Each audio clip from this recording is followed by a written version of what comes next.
Welcome to my channel. I'm Scott, and in this video I'm going to walk you through the process of valuing MicroStrategy's stock by analyzing their financial statements and dissecting their financial ratios so we can determine if it's a buy or a sell. Let's get started with the model. This is a large cap company, 30 billion market cap. They're trading at $1,782 a share, and they have 17 million shares outstanding.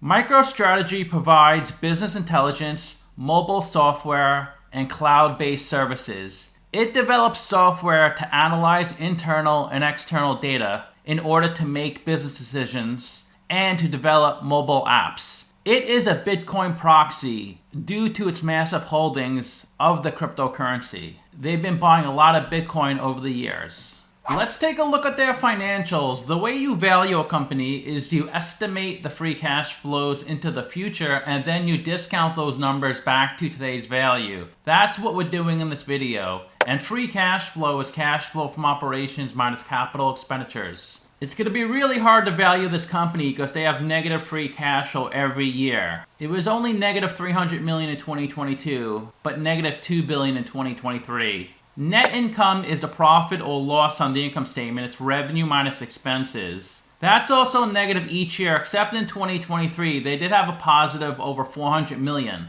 Revenue is the sales for the company. That doesn't look so great. It's flat, around $500 million a year. You'd like to see some growth, but they don't have it. We estimated 4 years of future free cash flows. We also estimated a terminal value, which is all cash flows past year 4, that's 16 billion. We discounted those numbers back to today's new weighted average cost of capital. We get a value of the company of $12 billion. We divide that by 17 million shares. And we get a calculated stock price of $700. They're trading at $1,800, so they're trading at a 154% premium. It's a big fat sell according to the model. But I'm not saying the stock is overvalued and you shouldn't buy, because it's really hard to value this company at this point, since they have negative free cash flow each year. I don't really know where the stock's going to go. I don't have that much information to get a good DCF on the company. So don't yell at the messenger. There are 242 companies in the same industry as Mr. And if they have a number in red, they're worse than the median. If they have a number in blue, they're better. They don't need to spend much in CapEx, only $3 million. These are the investments in property, plant, and equipment. Their debt to equity ratio is 1, which means for every dollar of equity, they have $1 of debt. That's better than the average, a lot worse than the median. They do not pay a dividend. Most companies don't pay a dividend in this industry. They're still generating negative free cash flow, but they have a pretty strong market cap. They rank 17th, a lot higher than the average. All their price multiples are pretty weak. They're trading at 11 times book value, 70 times earnings, which is better than the average, and 60 times revenue. We cannot look at their price to free cash flow since they have negative free cash flow. They don't generate much revenue, only $500 million, a lot worse than the average. And their 5-year annual revenue growth rate is 0. Their growth is flat the past 5 years. Look at Datadog, 61%. Even Salesforce is pretty strong at 21%. Uber has the most revenue out of any company in this industry, 37 billion. They're still growing a lot at 29%.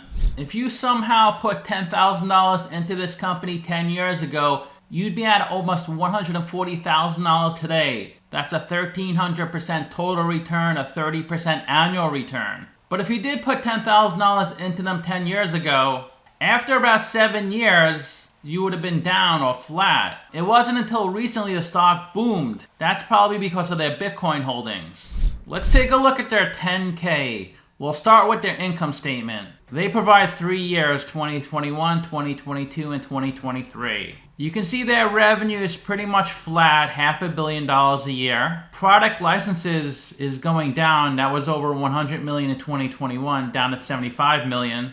Subscriptions is going up quite a bit, from 40 million to 80 million. Total product licenses and subscriptions, 150 million. Product support, 260 million. Other services, 76 million. Of the $500 million of revenue, 280 million is in the US, 155 million in EMEA, Europe, Middle East, and Africa, and then 56 million in other countries. Below revenue is the cost of revenue. That's 109 million. Product licenses has amazing margins, 75 million of revenue, 2 million cost of revenue. It's all margin. Margins are also pretty good for subscription services, 80 million of revenue, 30 million of expenses. Product support has great margins, 260 million of revenue, 22 million of expenses. Other services has the weakest margins, 75 million of revenue, 54 million of expenses. So their gross profit is going down each year from 419 million in 2021 to 386 million currently. Their operating expenses are higher than their gross profit, which gives them negative operating income. Marketing is their biggest operating expense, 150 million, then R&D 120 million, G&A 115 million, then impairment losses on their digital assets, their Bitcoin, 116 million.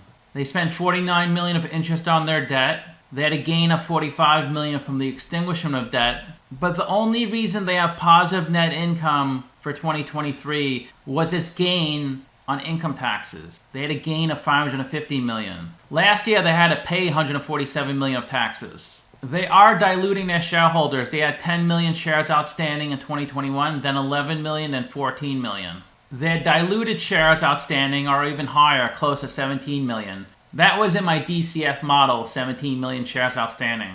They give a breakdown of the income tax gain, the 553 million. Most of that is federal, 374 million, but also a good amount in state, 200 million. The reason they had a big gain in income taxes was due to the valuation allowance for their Bitcoin holdings. And they talk about it in the 10K right here. We generated net income in 2023 due to a $554 million tax benefit, mainly from the release of the valuation allowance on a deferred tax asset related to the impairment of our Bitcoin holdings. Because the market value of Bitcoin went up so much, they didn't need as much of a loss. When I say loss, that's money they put aside for future losses. That's a definition of valuation allowance. They didn't need that money set aside. They released it. And that resulted in a big gain in 2023, which means they had a big loss in prior years when they posted the valuation allowance. Let's take a look at their balance sheet. Total assets, 4.8 billion. Current assets, 268 million. Current liabilities, 324 million. So it looks like they're going to need to add some debt or equity to get through the next 12 months since their current ratio is below 1. The reason they have such a solid balance sheet is digital assets, 3.6 billion. That's their Bitcoin holdings. They've done really well in Bitcoin. They talk about their Bitcoin strategy. It includes acquiring Bitcoin using cash flows from operations and proceeds from equity and debt financing. Also developing product innovations that leverage Bitcoin blockchain technology, and also educating people in regards to Bitcoin. At the end of 2023, they held 189,150 Bitcoins, with 16,081 Bitcoins held by this company and 173,069 Bitcoins held by MicroStrategy. MicroStrategy is a subsidiary of MicroStrategy. I think the only thing MicroStrategy does is buy Bitcoin. Their total liabilities is 2.6 billion. Their biggest liability is long-term debt, 2.2 billion. Here's a breakdown of the long-term debt so you know when it's due. 640 million due next year. That's a convertible note. If this company's stock goes up a lot, then the convertible debt will convert to equity, and this company won't have to worry about paying off the debt. 1 billion of 2027 convertible notes, 500 million of 2028 secured notes. The 2028 secured notes pay an interest rate of 6.25%. When you take their assets minus their liabilities, you get their equity, 2.2 billion of equity. That's the value of the company according to the balance sheet. They raised 4 billion from selling their business. They bought back 780 million of their own stock. When a company buys back its own stock, it's carried on the balance sheet as treasury stock. That's your contra equity account. That brings down your equity balance. And they've lost 1 billion from running their business. Accumulated deficit is a sum of all their prior net incomes. Let's take a look at the statement of cash flows. They do have positive operating cash flow each year, so that's good. When you look at their net income last year, they had a net loss of 1.5 billion. But the reason their loss was so severe is because Bitcoin fell a lot in 2022. They had an impairment of 1.3 billion, but that's a non-cash item because they're just tracking the price of Bitcoin. They didn't actually sell the Bitcoin, so they have to add it back here, the 1.3 billion. they're going to have a huge gain in 2024, especially the first quarter of 2024, because Bitcoin is up so much. They bought 2.6 billion of Bitcoin in 2021, 287 million in 2022, 1.9 billion in 2023. In their financing section, they added 1 billion of debt in 2021, 2 billion in 2023. So in their financing section, they had a cash inflow of 1.9 billion. Let's take a look at the company on Simply Wall Street. Its last price was $17.80. That's $1,780 a share. Market cap of 30 billion, up 25% in the past week, up 565% in the past year. Let's see what they say about the company. They provide AI-powered enterprise analytics software in the United States, Europe, Middle East, Africa, and other countries. It offers MicroStrategy One, which provides non-technical users with the ability to directly access novel and actionable insights for decision making, and MicroStrategy Cloud for government services, which offers always-on threat monitoring that meets the rigorous technical and regulatory needs of governments and financial institutions. The company also provides MicroStrategy support that helps customers achieve their system availability and usage goals through highly responsive troubleshooting and assistance. MicroStrategy Consulting, which provides architecture and implementation services to help customers realize their desired results, and MicroStrategy Education that offers free and paid learning options. In addition, it engages in the development of Bitcoin. The company offers its services through direct sales force and channel partners. It serves the U.S. government, state and local governments, and government agencies, as well as a range of industries, including retail, banking, technology, manufacturing, insurance, consulting, healthcare, telecom, and the public sector. They were incorporated in 1989, headquartered in Tysons Corner, Virginia. According to Simply Wall Street, they started trading in '98, and then it reached its peak in 2000 at $3,000 a share. Then the stock crashed, and for the next 17-18 years, it didn't do too much. In March 2020, it was around $100 a share. It did break through 1,000 in the beginning of 2021, then came down to the low 100s at the end of 2022. But with the rising price of Bitcoin, look how much the stock has gone up. In the beginning of 2024, it was $685. Now it's getting close to $1,800. So the stock price pretty much moves with Bitcoin. This gold line is the price of Bitcoin the last 5 years. The blue line is this company's stock price. So you can see it moves with Bitcoin almost perfectly. When Bitcoin goes up, so does the stock. When it goes down, so does the stock. Up and down, up and down. This is the past 5 years. But year to date, this stock is up 180%. Bitcoin up 65%. So it's crushing Bitcoin. That's really interesting. Simply Wall Street's valuation is $391. They say the stock is 355% overvalued. 6 analysts priced this stock at $1,000. They say it's pretty overvalued. The revenue projection for 2024 is $500 million, 2025, $520 million, 2026, $580 million.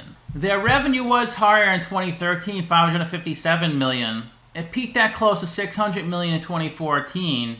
It got down to $475 million in 2020, so their revenue is in a really tight range. They were debt-free in 2013, 14, up through 2020. They added some debt at the end of 2020. They added more in 2021 and 2022. It got to over $2 billion. They bought Bitcoin with the debt, which was a good use of debt because they're probably only paying 5, 6, 7% interest on their debt, while Bitcoin has gone up quite a bit. You can see their equity was higher than their debt, then it became a lot lower to negative equity, but currently, with the price of Bitcoin going up, their equity is equal to their debt. And at the end of this quarter, but this is as of 12/30/2023, as of today, their equity is much higher than their debt.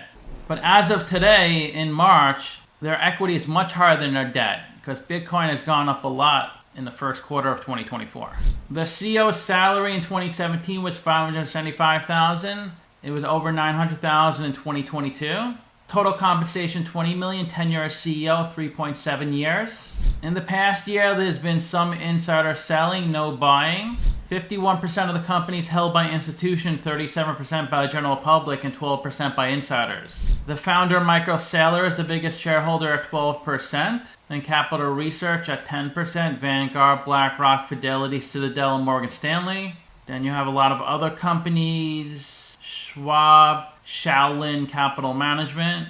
I wonder if that's in Staten Island. I just looked it up. They're a Swiss company. They're located in Switzerland. But that's a nickname for Staten Island, Shaolin. You have T. Rowe Price, UBS, BNY Mellon, Goldman, Eaton Vance. The employee count has gone down. It was over 3,000 in 2013. It's currently 1,900. The ticker trades on the NASDAQ, Deutsche Börse, Bern, Mexican Bolsa, London Stock Exchange, Sao Paulo Bolsa, and Buenos Aires. So let me know what you think. Give the video a like, subscribe, or comment below. If you'd like to get a custom valuation or just support the channel, you can become a member by clicking the link in the description below. Thanks for watching.